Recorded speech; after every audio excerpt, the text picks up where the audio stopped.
When I was a little girl, I remember reading a novel about a young woman, maybe even a girl herself, who had severe autism.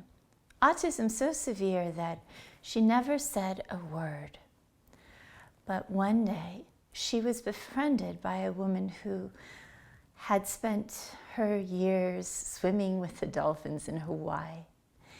And the girl was compelled by her experiences with the dolphins as introduced to her by her friend. After 2 or 3 years of splashing in the water and interacting with the dolphins, this mute, very, very far removed from social engagement soul wrote an unexpected note to her friend, and it said that she had made the decision. She was getting ready to emerge from where she was under layers and layers of the autistic symptomology there. Well, I suppose I share this story today as we discuss trust, because I feel like all of us have a core that is hiding deep, deep, deep down, deeper than the dolphins. And until we can acknowledge that that core is there, hiding, and make it safe, be as kind and friendly to one another as the dolphins, that frightened core will always be hiding. We will always have a schism on the inside. And because we're interacting with our terrified cores buried deep, deep down, there will always be schisms on the outside. Some of you may have already heard me talk, and I will again and again, about the phenomena in stroke recovery, where there's often atrophy on one side of the body. Well, the tradition is for a person recovering to use the side that works. But the only way to really get mobility again is for intense occupational therapy, where the side that is strong is bound or in some way taped or held back, so that the atrophied limb or part of the body can start to find its strength. Just so, there is no trust here on earth until we can learn, each of us, in our private ways, in our little ways as we go about our day and the crafting of our life, to make it safe in the ways we interact with people and who we interact with, and how we pace our schedule, not over-scheduling, so that that very core can begin to sense that there's something more than the dark, suspended, timeless hiding. You know, we all are in a dissociated state. And over these next few years, I will help us understand why. I didn't come just to come, but because humanity is in a time of transformation, where we are becoming sovereign. And I will be sharing some ways in which we are not, because with that awareness, we can make the modifications so that we are. Yes, we all have a dissociated aspect of our consciousness that, through trauma, is hiding deep, deep down. And the only solution is to be like the dolphins, friendly, playful, kind, and engaging. Another way to understand this theme of trust and what needs to happen inside each of us to move into living in a state of trust can be illustrated in that wonderful scientific research we all learned about in school. You remember the one about is it the monkey or the chimp, and he has a slats, like a slatted chair, and on one side of the slat are some nuts he likes, And if he puts his hand through the slat and makes a fist, he gets a handful of the familiar food. But the quandary is he can't get his hand back unless he lets the nuts go and opens it. Well, we are just like this. We are all holding on tightly to the familiar forms of sustenance. We are like the horse with the carrot in our society, always led to believe that just ahead, if we hold on to our fistful of familiar food, is some reward. But the paradox is, until we're willing to concede that it just isn't working this way, that it's really not possible to even fuel ourselves with what we've grabbed and be willing to set it down, open our hand and release it, we are stuck. This is where the process of learning to practice surrender is so important.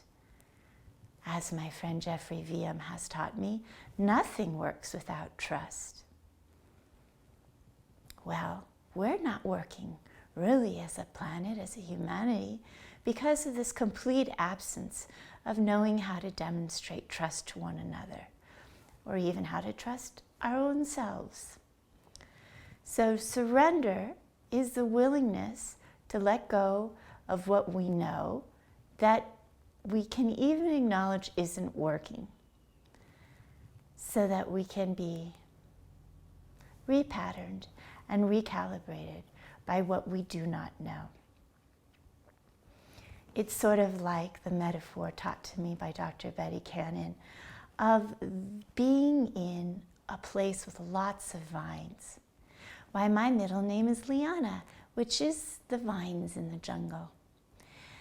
What one needs to do to get to a place beyond what we know, which is what heaven is, it's completely a repatterning beyond how we know ourselves in the world today, which is through doing and achievement and duality and judgment, into vibration and compassion and being generating all that is.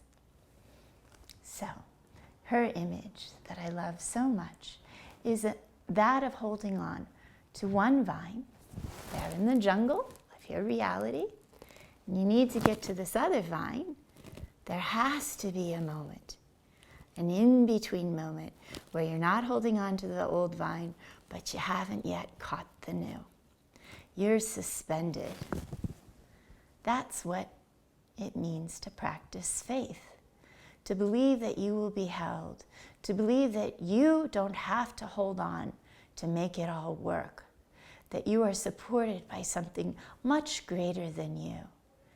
In Aramaic, we say, Allah, the one being, sacred unity, God.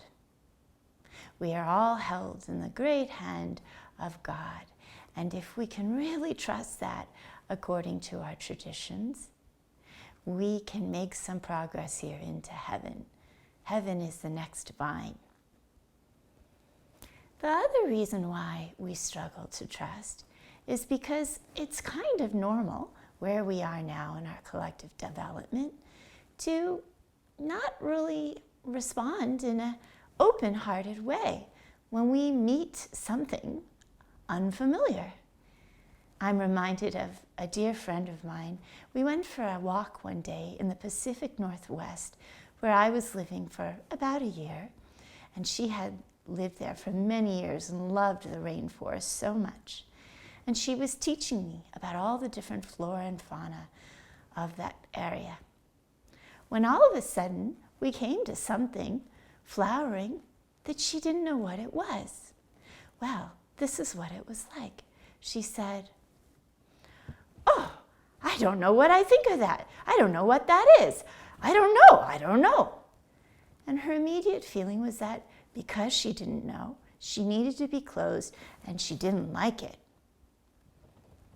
In heaven, because there is no duality, when we encounter what we do not know, we come into the encounter delighted to discover, because we won't be violated or betrayed, that's where the first part of this story comes in, where we are able to trust, to let go of the old nuts that don't really feed us, that say to be safe we judge, to have the compassion for ourselves, to create a life where the core that is frightened is included, is emerging, at times is even leading, so we can be whole. In that spirit, when we meet one another, we do so in a way where the lens that is fear-based, which is what judgment is altogether set aside. And we perceive in a way where if we're in the rainforest and there's some remarkable blossoming, it's a wonder. What does it smell like? What are its petals like? When does it bloom? How could it be a good medicine for tea or a yummy berry for tasting? That's all there is in heaven. Something wonderful, something remarkable, waiting to gift you. Sometimes we've been so cut off from trust. I often feel kind of like I have a present, a really wonderful present, and I can't wait to share it. But we all are so used to our certain patterns of responding to what we know that it doesn't even look like a present. It can look like a threat or something to judge or something to condemn or something to walk away from. But all that's here in this daughter is the great love for humanity and the most sincere desire to teach and to share how to remember who you are as a soul who is sovereign, a soul who is safe to love, to trust, and to find your way into consciousness within heaven and then together without. Trust is a great repatterning. It takes courage. It takes a kind of childlike courage to allow ourselves to be touched by what we do not know and believe that in so doing we can become more whole and we can actually be indeed so loved by God, so loved by one another in the divinity that is your soul in its essence, sovereign, safe, and whole. And so it is. Heaven is here.